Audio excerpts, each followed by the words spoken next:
Hello everyone, I am Princy Tiwari. Now I am going to introduce chapter number 4, that is sobriquet. So, what is sobriquet? Sobriquet क्या है? तो sobriquet मैं आपको बता दूं, sobriquet का मतलब होता है उपनाम, जिसे हम इंग्लिश में कहते हैं निक नेम। तो यहाँ पे आपको बहुत सारे sobriquet दिए गए हैं। यहाँ आपको बताना है कि किस पर्सन के कौन से निक नेम है।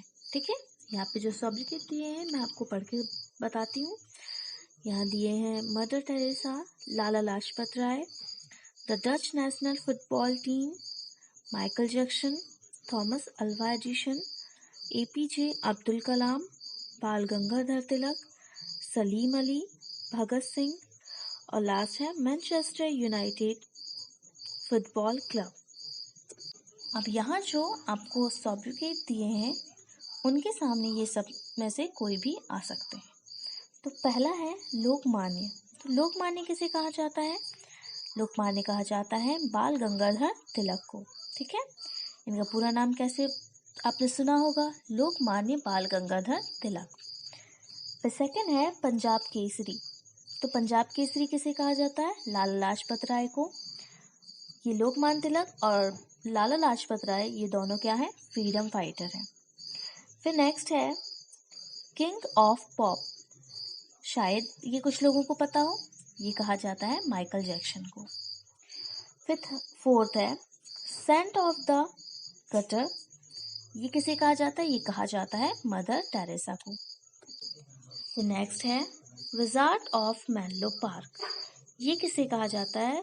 तो ये कहा जाता है थॉमस एल्वा एडिसन को। सबसे इम्पोर्टेंट इनका इन्वेंशन था, ये एक इन्वेंटर है, इनका इन्वेंशन था इलेक्ट्रिसिटी बल्ब। नेक्स्ट है शहीद आजम। तो शहीद आजम किसे कहा जाता है? भगत सिंह को।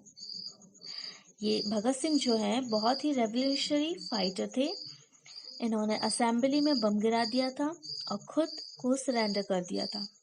बहुत ही छोटी उम्र में इन्हें फांसी की सजा हो गई थी। इनके साथ दो लोग और भी थे जिन्हें फांसी की सजा हुई थी, वे थे राजगुरु और सुखदेव। नेक्स्ट है बर्डमैन ऑफ इंडिया। ये किसे कहा जाता है? ये कहा जाता है सलीम अली को। ठीक है, नेक्स्ट है मिसाइल मैन ऑफ इंडिया। ये सभी को पता होगा, ये कहा जाता है एपीजे अब्दुल कलाम को। ये कौन थे? ये साइंटिस्ट रहे हैं। नेक्स्ट है the red devil. So red devil ये कहा जाता है मैनचेस्टर यूनाइटेड फुटबॉल क्लब को। यदि आप फुटबॉल के दीवाने हैं तो आप इसके बारे में जानते होंगे शायद। इसका जो लोगो है वह रेड कलर का होता है और उस लोगो के अंदर एक डेविल है जिसने एक त्रिशूल टाइप में कुछ फिगर पकड़ी हुई है, इसलिए इसका निकनेम जो है वह रेड डेविल पड़ गया। ठीक है, फिर नेक्स्ट है क्लॉकवर्क ऑरेंज। ये कहा जाता है the Dutch national football team को। ठीक है, ये नीदरलैंड की फुटबॉल टीम है। ठीक है, ये नीदरलैंड की फुटबॉल टीम को कहा जाता है क्लॉकवर्क ऑरेंज। अब है सेकंड क्वेश्चन।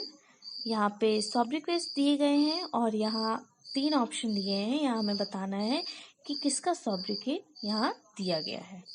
जैसे यहाँ फर्स्ट है दक्षिण गंगा। तो दक्षिण गंगा किसे कहा जाता है? गोदावरी को। तो गोदावरी जो है वह साउथ इंडिया की सबसे बड़ी नदी है, इसलिए इसे गोदावरी को दक्षिण गंगा कहा जाता है। फिर सेकंड है the spice garden of India. Spice मतलब होता है मसाले, और मसाले के नाम से हमें कौन सी जगह याद आती है? केरला। ठीक है, सभी को पता है कि केरला के अंदर बहुत सारे स्पाइसेस होते हैं। इवन यहाँ पर स्पाइसेस हिल्स भी हैं जहाँ पर मसालों की खेती भी की जाती है। ठीक है, फिर नेक्स्ट है चाइना शोरो। ये कहा जाता है येलो रिवर को। देखिए यहाँ दिया गया है, ये नदी येलो क्यों है? क्योंकि यहाँ पे कुछ धूल के कण हैं वो आ जाते हैं, इसलिए यह रिवर जो है वो येलो हो जाती है। शौरो का अर्थ क्या होता है? शौरो का अर्थ होता है दुख या शोक। अब चाइना का शोक या चीन का शोक क्यों कहा जाता है? क्योंकि हर साल येलो रिवर में बाढ़ आ जाती है, जिससे फसलें नष्ट हो जाती हैं और काफ़ी नुकसान होता है। इससे बहुत से लोग मर भी जाते हैं बाढ़ के कारण। इसलिए येलो रिवर को चाइना शोरो या चीन का शो कहा जाता है। ठीक है। अब है द ऑरेंज सिटी। ये सभी को पता होगा। ऑरेंज सिटी किसे कहा जाता है? नागपुर को। नेक्स्ट है the windy city. Windy city किसे कहा जाता है? वो कहा जाता है शिकागो को। शिकागो एक शहर है, सभी को पता है। फिर नेक्स्ट है द हेरिंग पॉन्ड। ये किसे कहा जाता है? ये कहा जाता है अटलांटिक ओशन को। फिर नेक्स्ट है the queen of the Arabian Sea. Arabian Sea की रानी किसे कहा जाता है? तो ये कहा जाता है कोची को। फिर नेक्स्ट है the playground of Europe. Europe का खेल का मैदान कौन सा है? स्विट्जरलैंड। नेक्स्ट है the land of thousand lake. ऐसी जगह है जहाँ पे हजारों झील है, तो कौन सी जगह है? वो है फिनलैंड। फिर नेक्स्ट ये लास्ट क्वेश्चन इस चैप्टर का, the land of the golden pagoda. ये कहा जाता है म्यांमार को। यह एक रिलीजियस प्लेस है, धार्मिक जगह है। ठीक है, देखिए ये गोल्डन है यहाँ पे। तो यहाँ पे हमारा ये चैप्टर एंड होता है। आई होप आपको ये लेसन समझ में आ गया होगा।